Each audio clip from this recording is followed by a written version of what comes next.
یو سړی دی یا یو ښځه ده، ښځه خاوند ته وایي پاسه لمونځ وکړه،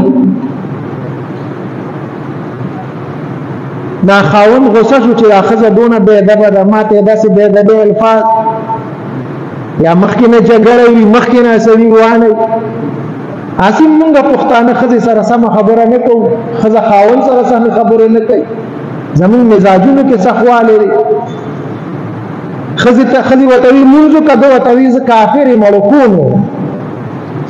نو آیا دا سړی کافر شو، د ده نکاح ماته شوه که ماته نه؟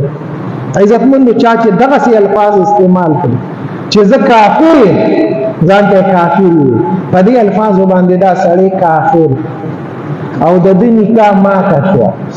که دا الفاظ ښځې وویل هغه هم کافره شوه، او که دا سړي وویل هم دا نکاح ماته شوه او دی کافر شو.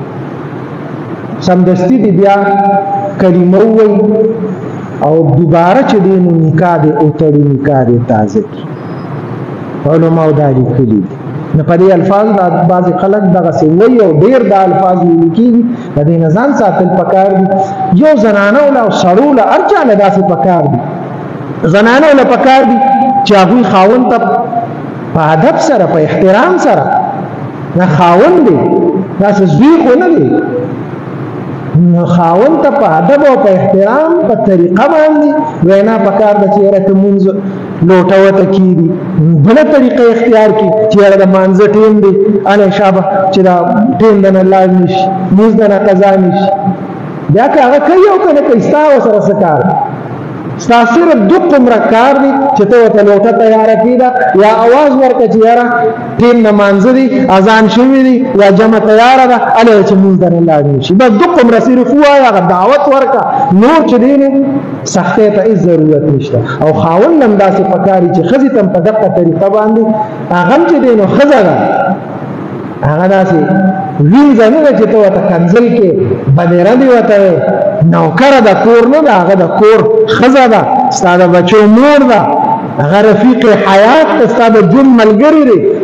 په سپکو الفاظو باندې هغه بلل او هغې ته اواز کول دا د شریعت هم خلاف دي او دا د پښتنو او یا د روایاتو هم خلاف کار. نو ادب او احترام چې ملحوظ وساتو بیا دغسې هغه نه راځي، خو دا ده چې په دې الفاظو باندې کافر کېږي، دوباره د کلمه ووایي او بیا چې دی نو نکاح دې تازه کړي، نور هېڅ نشته په هغې باندې، بس هېڅ هم سمدستي دې کلمه ووایي او ورځي چې نکاح یې تازه کړي، نکاح یې دوباره وتړي. الله دې مونږ په دې خبرو باندې د عمل کولو توفیق راکړي. اللهم صل علی محمد.